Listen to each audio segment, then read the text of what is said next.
সকালবেলার জন্য খাবার বানাচ্ছি। আজকে সকালবেলা করব সবজি খিচুড়ি, সবজি খিচুড়ি না, শুধুমাত্র চাল ডালের খিচুড়ি, মানে ডাল ভাত করব। তো ডাল ভাত করার জন্য এটা সোমবার দিতে হবে। এখানে 5 ফোড়ন নিলাম। তো আমি ডাল ভাত রান্না করার সময় আবার সোমবার দিই আর কি, সোমবার ছাড়া রান্না করি না। এখানে তেল দিয়েছি, তেলের মধ্যে দিয়ে দিলাম 5 ফোড়ন। তো 5 ফোড়নটা কালো হয়ে গেছে। এখন এর মধ্যে মশলাপাতি দিব। এখন দিলাম হচ্ছে পেঁয়াজ আর রসুন কুচি। আমি সব সময় আমিষ খিচুড়ি রান্না করলে এইভাবে রান্না করি, পেঁয়াজ রসুন আদা সোমবারে দেই। তো এখন পেঁয়াজ আর রসুনটাকে একটু লাল করে ভেজে নিতে হবে। তারপর হচ্ছে এর মধ্যে আদাটা দিব। আর এখানে দেখেন এই যে চাল ডাল সেদ্ধ করে রাখছি, এটা হচ্ছে সোমবার দেওয়ার পর একটা জোরে করে ঘুটা মারবো, তাহলে হয়ে যাবে খিচুড়ি। খিচুড়ি রান্না করা কিন্তু অনেক সহজ আর খাইতে কিন্তু অনেক টেস্ট। এখন এটা দেখতে ভালো লাগবে না, এটা শেষ করে নেই রান্না, তারপর দেখবেন যে কেমন লাগে দেখতে। এই যে পেঁয়াজ রসুন আদা সবকিছু এই যে ভাজা হয়ে গেছে। আর একটু ভাজবো, হালকা লাল আর একটু হইলেই এইটা আমি খিচুড়ির মধ্যে দিয়ে দিব।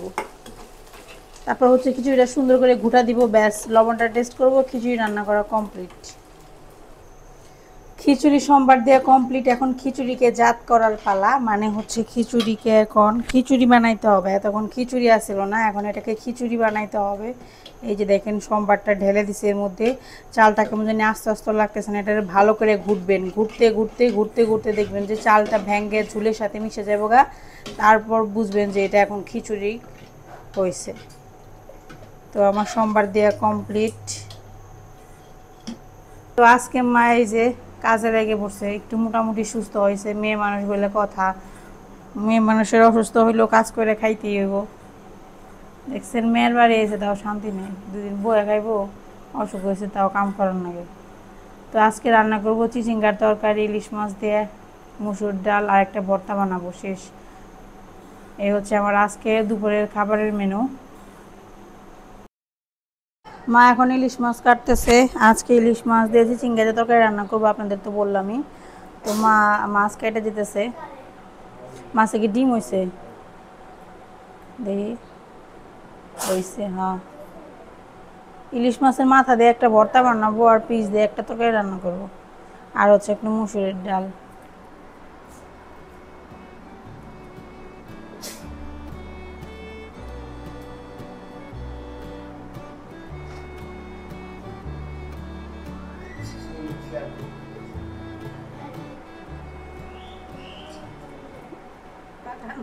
সারামণি খাইতে বসছে সকালের খাবার, খিচুড়ি বানাইছি, ওইটাই সারামণিকে দিছি। আর ওদিকে টিফিন রেডি করছি আমি। দাওগুলো হয়ে গেছে কেমন, মানে দান নষ্ট হয়ে গেছে গা, যার কারণে কাটতে ভেজাল হয়। আর ইলিশ মাছ একটু বরফ থাকলে, তা থাকতে কাটলে ভালো হয় বেশি, মানে বরফ ছাড়ার আগে একটু হালকা হালকা বরফ থাকে না, তখন কাটলে সুন্দরভাবে কাটা যায় মাছ। দুইটাই কাটো, যে কটা লাগে দিব নি, বাকিটি থাকবো শেষ। বুকে থাক, লেজ বেশি ছোট হয়ে যাবো গা। Tiffin ready. এখানে পেয়ারা দিছি অর্ধেক, আর একটা আলু হচ্ছে ফ্রেঞ্চ ফ্রাই করে দিছি। তো এই হচ্ছে সানামণির টিফিন। সানামণি এটা নিয়ে যায় ও যা সময় খাওয়া শেষ হলো, ঠিক আছে। আর তোমার জলের বোতলে জল ভইরো, ফলও খাওয়ার নাকি সব কিছু খাওয়ার দরকার আছে, বুঝছস। সস নেই, সস আনতে বলবো না তোর বাবার আজকে। ওটা ভালো না, ওটা ভালো না সস। টাটা দাও। ঈশান বাবুর স্কুলে দিয়ে গেলাম, যাইতেছি ঈশান বাবু। এখন আমি যাবো বাসায়, বাসায় যেয়ে রান্না বান্না করতে হবে। আজকে রাস্তাঘাটে তুলনামূলক মানুষজনের আনাগোনা কম। এমনিতে সকালবেলা প্রচুর পরিমাণে রিক্সাই থাকে, মানে হাঁটাই যায় না বলতে গেলে, তো সেই তুলনায় আজকে অনেক কম।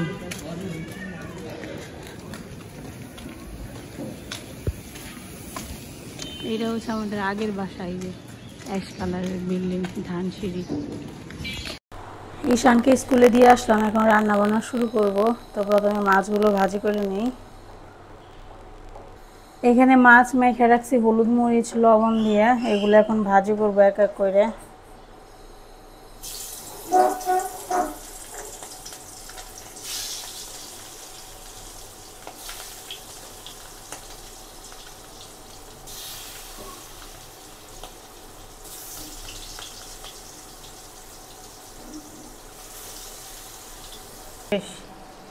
কেমন হয়েছে খিচুড়ি?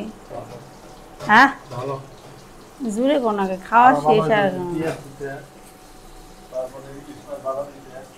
এত স্বাদ না মনে কম স্বাদ খাবি, স্বাদ খেলে যে ডায়েট করবেন, ডায়েটের কোনো মূল্য থাকতো না। যে মা খাইতে বসছে খিচুড়ি, অবশেষে আজকে প্লেটে ভাত নিয়েছে, এতদিন তো খাইতেই পারে নাই, না খায় একা খালে ওষুধ খাইছে, আজকে তাই একটু খেয়ে বাড়তেছে। কেমন হয়েছে গো খিচুড়ি? ভালোই হয়েছে। তিতা মুখ তিতা রুগী যখন কইছে ভালো হয়েছে, তার মানে ভালোই হয়েছে, খারাপ হয় নাই। নিচে বসে টেবিল, পুরো টেবিল ফাঁকা রয়েছে, ওপরে বহ, শক্তি নেই বহার। মাছ ভাজা হয়ে গেছে, এখন তরকারি রান্না করব। এখানে একটু জিরে ফোড়ন দিছি, তারপরে যে আলুটা প্রথমে দিয়ে দিলাম। আজকে রান্না করব চিচিঙ্গা দিয়ে তরকারি। তো আলু যেহেতু একটু শক্ত সবজি, তাই আলুটা আগে দিয়ে দিলাম। আলুটা আগে হালকা করে ভেজে নিই, তারপর হচ্ছে চিচিঙ্গা দেবো। ইলিশ মাছ ভাজি করে রাখছি, যে দেখেন মাছ ভাজি বেশি কড়া করে ভাজি নেই, হালকা করে ভেজে রাখছি, কারণ মাছের ঝোল রান্না করলে মাছ কড়া করে ভাজতে ভালো লাগে না খাইতে। এখন করবো হচ্ছে ইলিশ মাছের ভর্তা। দেখেন ভর্তার জন্য পেঁয়াজ দিলাম এখানে, তারপরে এখানে দিচ্ছি হচ্ছে কালো জিরা, রসুন দিলাম 2-3টা। দেখেন এর মধ্যে পেঁয়াজ আর রসুন দিচ্ছি, এখন দেবো একটু আদা আর হচ্ছে একটু কাঁচামরিচ, একটু না একটু বেশি করে কাঁচামরিচ দিতেছি, কারণ ভর্তা ঝাল না হলে কি খাইতে ভালো লাগে, লাগে না। তো এই হচ্ছে আমার উপকরণ। আর হচ্ছে ইলিশ মাছের মাথাটা আগে ভেজে রাখছি, আর এখানে আমার হচ্ছে চিচিঙ্গা দিয়ে দিচ্ছি। চিচিঙ্গার আলুটা একটু সুন্দর করে ভেজে নেই, তারপর হচ্ছে আমি এর মধ্যে জল দিব, মানে হচ্ছে ঝোল দিব আর কি। তো হলুদ মরিচটা দিয়ে দিই এখন তরকারিতে। তো এখন হচ্ছে দিব মরিচের গুঁড়া 2 চামচের মতো। এটা হচ্ছে আপনারা আপনাদের যে সবজি ব্যবহার করবেন তার পরিমাণ অনুযায়ী দিবেন আর কি। তো আমি আমার পরিমাণ অনুযায়ী দিলাম। এখন হচ্ছে এটাকে আর একটু ভেজে নেব।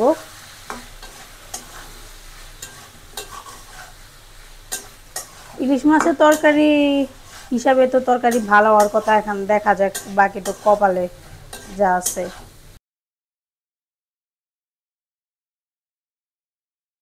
মাছে দুরু তরকারিতে মাছ দিয়ে দিছি, ইলিশ মাছের তরকারিতে ইলিশ মাছটা দিয়ে দিলাম।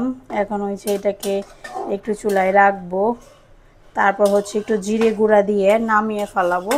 আমার ইলিশ মাছের ঝোল রান্না করা প্রায় শেষ পর্যায়ে এসে পড়ছে। অনেকদিন পর আজকে সবজি দিয়ে মাছের ঝোল খাবো, কয়েকদিন যাবত শুধু মশলা জাতীয় খাবার খাইতেছি, তাই ভাবলাম আজকে একটু সবজি দিয়ে মাছের ঝোল খাই। সন্ধ্যাবেলা নাস্তা রেডি করতেছি, আজকে সব হেলদি খাবার খাবো। মোটামুটি বাসার সবাই এখনো সুস্থ, মা তো অসুস্থ হয়েছে, জ্বরের কারণে অনেক বেশি নাপা খাইছে, নাপা ট্যাবলেট, যার কারণে অনেক বেশি অ্যাসিডিটি হয়েছে, ডাক্তার ওনাকে বাইরের খাবার খেতে নিষেধ করছে। আর বাবা তো সর্বকালের অসুস্থ, আর আমিও আরেক রুগী, সারা মানে অ্যাসিডিটির প্রবলেম কিন্তু কম বেশি সবার ভিতরেই থাকে। এর জন্য আজকে ভাবলাম যে একটু বাসার হেলদি খাবার খাই। দেখেন এটা কেমনে করে কাটলাম, এটা ফালে দিব না, এটাও খাবো। তোরে দিন না আটকে গেলাম না, সবার ঠান্ডা জ্বর। এই যেটা কি অবস্থা দেয়, এটা মনে থালা নেই, থালা না ফালানি বাক্স হয় না আমাদের, খাওয়া যাইব। এই মালটাটা খাইতে অনেক টেস্ট। যারা খাইছেন তারা তো খাইছেনই, যারা না খাইছেন মানে অনেকে আছে না দেখে খায় না নতুন ফল উঠলে। যে বাংলাদেশি মালটা আমার কাছে খুব ভালো লাগে, এই ফলটা খুবই ভালো লাগে ইদানিং। তো এখানে আমি 2-3 আইটেমের ফল কাটবো। এখানে শসা কাটছি, মালটা কাটছি, তারপরে কাটবো হচ্ছে আমরা, এই যে দেখেন আমরা, তারপরে কাটবো হচ্ছে ড্রাগন। যা যা ছিল বাসায় সব নিছি আর কি। ঈশান বাবু কি খালি আমরা খাবা? ও ঈশান বাবু শুধু আমরা খাবে, ঈশানের জন্য শুধু আমরা অর্ডার আসছে। আর কাল আমারে কি দেবো? গুঁড়া মরিচ লবণ দে, আবার বিট লবণও দিতে হবে। শুরু করতে তো আমরা এই যে নাস্তা করতেছি এখন, ফলের নাস্তা অর্ধেক খাওয়া হয়ে গেছে। ক্যামেরাম্যান নাস্তা দেরি করছে, তো ওটা খাওয়া হয়ে গেছে। হোমওয়ার্ক করছিলাম দেখে, ক্যামেরাম্যান হোমওয়ার্ক করতেছিল, তো হোমওয়ার্ক শেষ করে দিয়ে আমরা বসলাম ফল খাওয়াতে। খারাপ না, ভালো মানে আমাদের এরকম ফল টল দেখতে হবে নাস্তায়, তাই না চান? তো আজকের ভিডিও এই পর্যন্ত। সবাই ভালো থাকবেন, সুস্থ থাকবেন। ধন্যবাদ সবাইকে, একটা বাই বাই। এই যে ঈশানের নাস্তা দূর, সারার নাস্তা এখনো বাকি। Bye bye. এটা ওই কোন স্টাইলের বাই বাই? Bye bye.